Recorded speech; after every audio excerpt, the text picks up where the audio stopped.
4 militares e um integrante da Polícia Federal foram presos hoje em uma operação contra uma organização criminosa responsável por planejar os assassinatos do então presidente eleito Luiz Inácio Lula da Silva, do vice-presidente eleito na época Geraldo Alckmin e do ministro do Supremo Tribunal Federal, Alexandre de Moraes, que presidia o Tribunal Superior Eleitoral no fim de...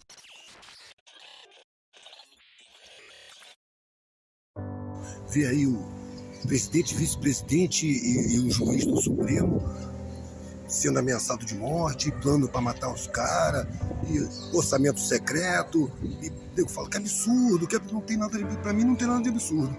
Para mim combina. Por que as pessoas acham que é absurdo o comportamento do Estado? A aparição de sujeiras, de corrupções. A estrutura social é toda corrupta. As pessoas esquecem a miséria, o desabrigo, o abandono, a sabotagem da educação, o controle das comunicações. Sabe? Quando eu levo tudo isso em conta, aparece um escândalo. Para mim não me parece escandaloso. É natural, é da natureza social. Uma sociedade perversa, injusta, que estimula o egoísmo, a competitividade, o ódio, a ganância, a ambição desenfreada a qualquer custo, que suja tudo, suja a alma das pessoas, suja a terra, suja o ar, suja a água, envenena tudo. Por que é absurdo? Que absurdo não tem nada. É da natureza social. A gente precisa trabalhar essa natureza social. Mudar a realidade, a gente só consegue quando enxerga a realidade. Se você acha que a corrupção é um absurdo, então, meu irmão, você não tem potência nenhuma para mudar a sociedade. Porque não é absurdo, é da natureza social. E a gente colabora com isso o quê? Querendo o que a gente quer, vendo como a gente é induzido a ver, desejando o que a gente é induzido a desejar, criando ódio conforme é mandado criar. Criam inimigos para a gente ver e a gente não vê os inimigos, porque os inimigos de verdade mandam os holofotes virar para os lados e não aparecem. Os inimigos de verdade não estão no governo, o governo não é o poder é econômico. Os inimigos estão muito mais nos bancos do que no Estado. O Estado é subalterno do poder financeiro. E essa é a realidade que a gente precisa enxergar. Parar de ver absurdo nas descobertas, dessa descoberta de maldade. Porque a maldade é intrínseca à sociedade. A gente vive com isso. Às vezes eu estou falando com um grupo, eu estava, né, quando podia, via aquela plateia assim, e a expressão facial das pessoas, ela diz muito. O que eu via na expressão das pessoas era reconhecimento.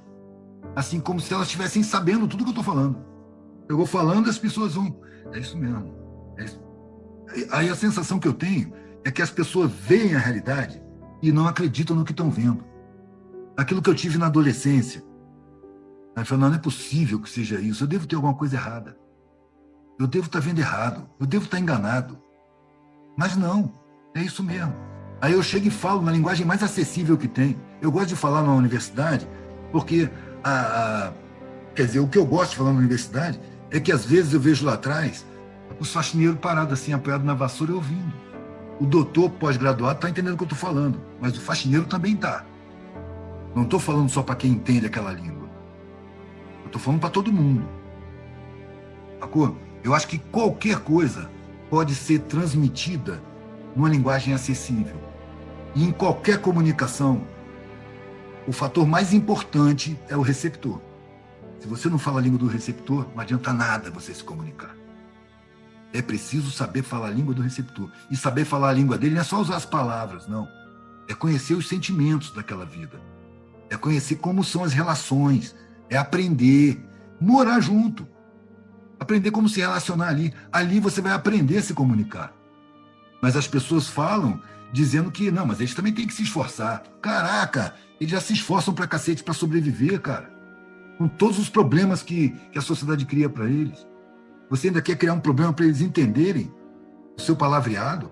Eu fui falar isso com um cara que estava falando, né? Eu falei, pô, velho, essa língua eles não falam não, cara. Ninguém sabe o que é paradigma.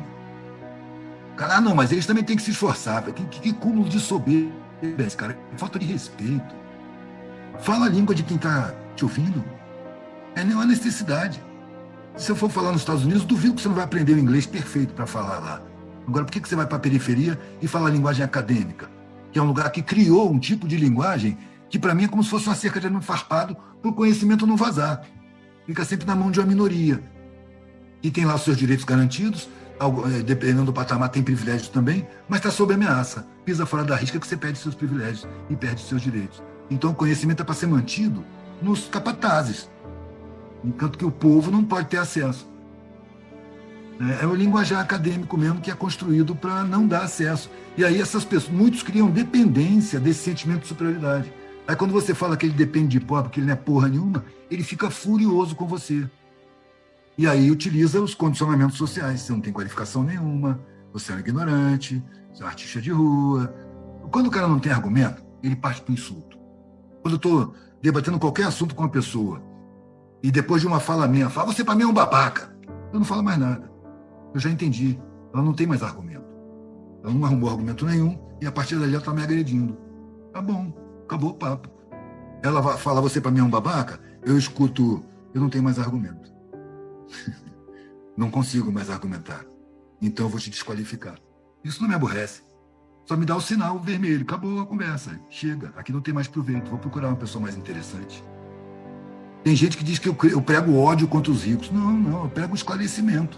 Não sobre os ricos só, mas sobre a sociedade como um todo.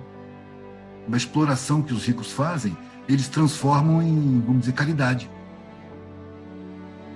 Há pouco tempo atrás, uma pessoa veio me pedir auxílio financeiro. Quem sou eu para dar auxílio financeiro? Falei, mas você não tem um restaurante? Tá, tenho. Eu tenho 3 famílias que dependem de mim. Ah, você tem 3 empregados. Olha como é que a figura vê a coisa. Eu tenho 3 famílias que dependem de mim. É o contrário. Ela que depende dos empregados dela. E a postura do empregado, em geral, é de gratidão. E não é para ser de gratidão, está sendo feita uma troca, e uma troca injusta. O que me constrange na ideia de ter empregado não é... Eu não fico julgando, porque a sociedade é isso aí mesmo. Eu passei um tempão vendendo quadro a óleo. Tempão não, 4 anos, porque eu não aguentei mais. Mas quadro a óleo é coisa cara e eu tinha que tratar com a classe alta, da Barra da Tijuca, de São Conrado, das áreas nobres. E eu convivia com aquilo. Eu convivo com aquilo normalmente, eu só não gosto. Por quê? Porque se eu tenho um empregado, eu estou me aproveitando de uma sabotagem, de uma injustiça. Aquele cara que é pedreiro, aquele cara que está ganhando uma merreca, ele tinha o direito constitucional de acessar a universidade se ele quisesse. Ele tinha o direito constitucional de ter um ensino básico de ótima qualidade. Melhor do que qualquer ensino particular.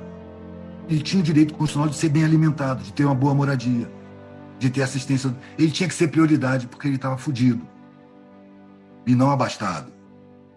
Então, se eu tenho um empregado, eu estou me aproveitando da injustiça social. A não ser que eu pague a ele mais do que é determinado em lei. A não ser que realmente eu remunere ele como eu acho justo ser remunerado. Eu vou pagar ele o que eu acho que eu gostaria de ganhar no lugar dele. O salário mínimo do Diese, que é o mínimo para você ter uma vida decente com 2 filhos, um casal e 2 filhos, está em 4 mil e não sei quanto. Olha o tamanho do salário mínimo. E tem aposentado que ganha isso e sustenta filhos desempregados com os netos. Quer dizer, é um disparate social. É uma sociedade desumana. No centro de importância da sociedade está o patrimônio. Está o interesse econômico. Está o lucro. Quando, na verdade, devia estar a vida do ser humano, o equilíbrio ecológico para trazer saúde, para uma alimentação saudável. Por que os venenos estão nas prateleiras do supermercado? Porque a indústria de alimentos domina todas as entidades públicas que poderiam proibir.